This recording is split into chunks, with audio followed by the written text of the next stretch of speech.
Saudara-saudaraku yang dirahmati Allah Subhanahu wa taala, pernahkah Anda mendengar sebuah hadis yang berbunyi kullu mauludin yuladu 'alal fitrah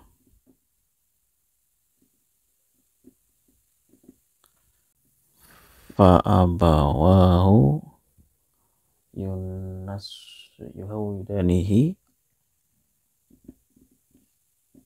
au sironihi au yumatisanihi. Dalam ini tersebut dalam kitab Al-Muwatta Imam Malik ya. Tapi kalau dalam Sahih Bukhari itu lafadznya bukan kullu mauludin, tapi mamin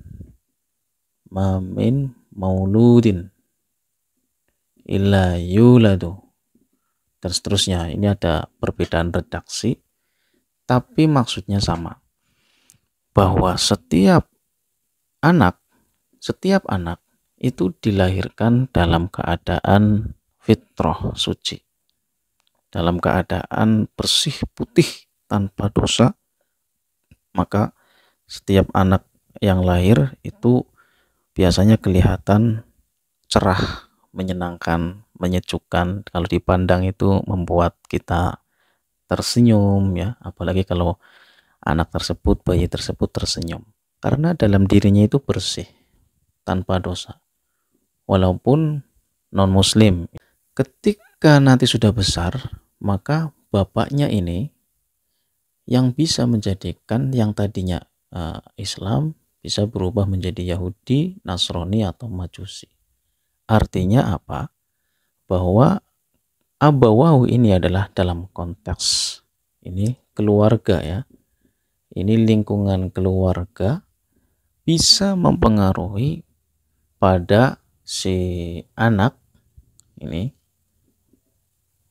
yang tadinya bersih ya, tetapi karena ada faktor pengaruh keluarga, faktor lingkungan yang menjadikan anak itu bisa berubah dari yang tadinya fitrah, mungkin nanti ya bukan mungkin, nanti kalau sudah besar dia akan menjadi orang yang pasti ada dosa. Ini pasti ya, walaupun nanti ada konsep taubat, bersih lagi, fitrah lagi, dan seterusnya ya. Dunia kita itu penuh dengan dosa, tapi selalu harus diiringi dengan taubat, sehingga terus secara naluri terus kembali kepada fitrah. Inilah maknanya. Hadis ini sangat familiar ya di kalangan muslim, tapi kalau dalam kalangan barat ini dikembangkan menjadi beberapa istilah atau menjadi beberapa aliran ya. Ada yang namanya aliran nativisme, ada yang namanya empirisme, kemudian ada yang namanya konvergensi. Jadi perkembangan anak peserta didik itu ya, dengan memandang hadis ini, mengembangkan itu, justru yang mengembangkan istilah ini ya, nativisme, empirisme, konvergensi itu orang barat, orang Jerman, diantaranya nativisme Schopenhauer, lahir pada tahun 1788 ya, sekitar itu sampai 1869. Intinya pada sekitar abad 18 lah, abad 18. Mengatakan bahwa nativisme itu adalah perkembangan peserta didik itu dipengaruhi karena oleh keturunan ya. Jadi nativisme, keturunan apa? Keturunan keluarga ya, keturunan orang tua. Terus empirisme, perkembangan anak itu dipengaruhi oleh lingkungan. Nah, lingkungan itu diantaranya itu tadi abawahu ya. Lingkungan itu ada lingkungan keluarga ya, ada lingkungan keluarga, ada lingkungan sekolah, ada lingkungan masyarakat. Kalau kita melihat Ki Hajar Dewantara yang dimaksud dengan trilogi pendidikan, bahwa peserta didik itu harus bisa meningkatkan perkembangannya ya, bahwa peserta didik itu dipengaruhi oleh tiga faktor ini, tiga lingkungan keluarga, sekolah, dan masyarakat. Ini kalau menurut Ki Hajar Dewantara ya. Jadi ada perkembangan peserta didik.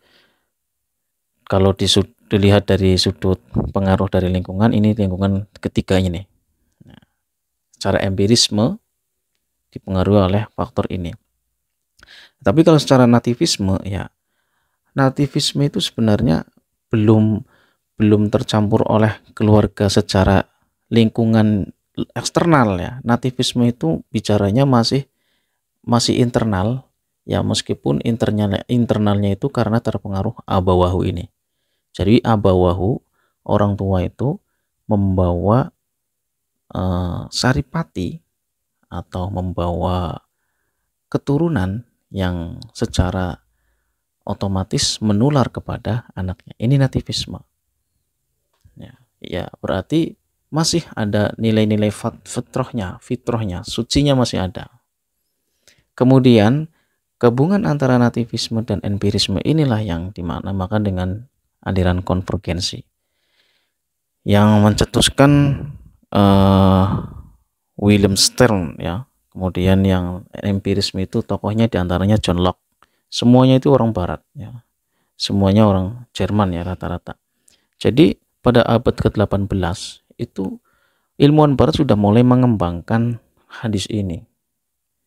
Padahal di kalangan muslim itu ya sebenarnya lebih dahulu ya adanya aliran pengembangan istilah-istilah ini. Gak tahu kenapa kemudian dalam kalangan akademik, mahasiswa terutama ya, mahasiswa ya, di kalangan kampus itu lebih familiar dengan ini, nativisme, empirisme, konvergensi. Nah, sesekali saya mengajarkan kepada mahasiswa adalah ingin menyangkut pautkan aliran ini dengan hadis tadi ini, kullu mauludin yuladu 'alal fitrah. Karena sesungguhnya konsep dasar perkembangan anak didik itu sebenarnya ya berawal dari beberapa dalil-dalil Islam. Salah satunya adalah hadis ini, kullu mauludin yuladu 'alal fitrah, atau ma min mauludin illa yuladu 'alal fitrah.